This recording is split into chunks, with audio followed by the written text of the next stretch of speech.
memang opsi alternatif dari Dusan Vlahovic ini bisa dibilang gak guna ya. Dan ini kata-katanya bukan dari gua, kata-katanya dari legenda Itali.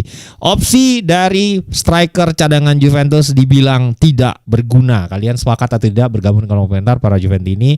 Itu adalah Jonathan David dan juga Luis Openda ya. Keduanya diberikan beberapa kali kesempatan oleh Spalletti. Meskipun memang kalau bermain sebagai starter ya di eranya Tudor, ya Jonathan David mungkin bisa dihitung jari lah. Luis Openda yang hampir tidak pernah mendapatkan kesempatan sebagai starter. Ya mungkin ada 1-2 kali tapi ya bukanlah di kompetisi yang penting. Nah, makanya mungkin malam 2 malam lagi itu mereka akan diturunkan di Piala Italia. Jadi mostly akan pemain cadangan nih yang akan diturunkan.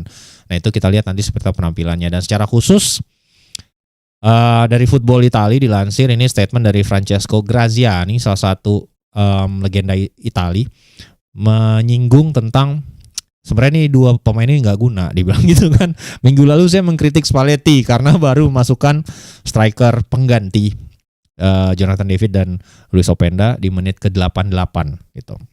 Kenapa lu baru ganti menit 88 striker, gimana lu mau bikin gol? Kan imbang-imbang mulu tuh dari kemarin ya.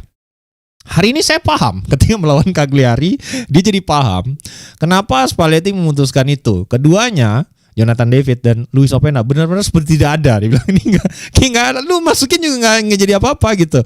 Saya tidak pernah melihat 2 pemain tampil begitu buruk bersamaan. Itu yang disampaikan oleh Francesco Graziani. Untuk Jonathan David gue sepakat ya.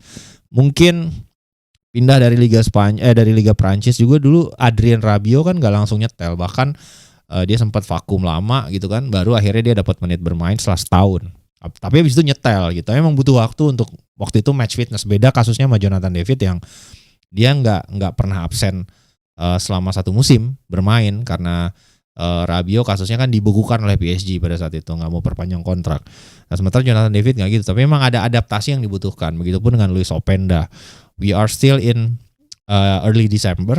Kita lihat nanti seperti apa. Menit bermain tentu akan lebih banyak didapatkan oleh keduanya karena tidak adanya Dusan Vlahovic. Jadi kita akan bisa menilai secara lebih clear lagi bagaimana nanti kedua pemain ini secara penampilan. Dan terkhusus untuk Luis Openda sebenarnya memang klausa peminjamannya ini tuh memiliki klausa pengaktifan peminjaman jadi pembelian permanen dengan cara yang mudah. Jadi Juventus itu hanya harus finish di top 10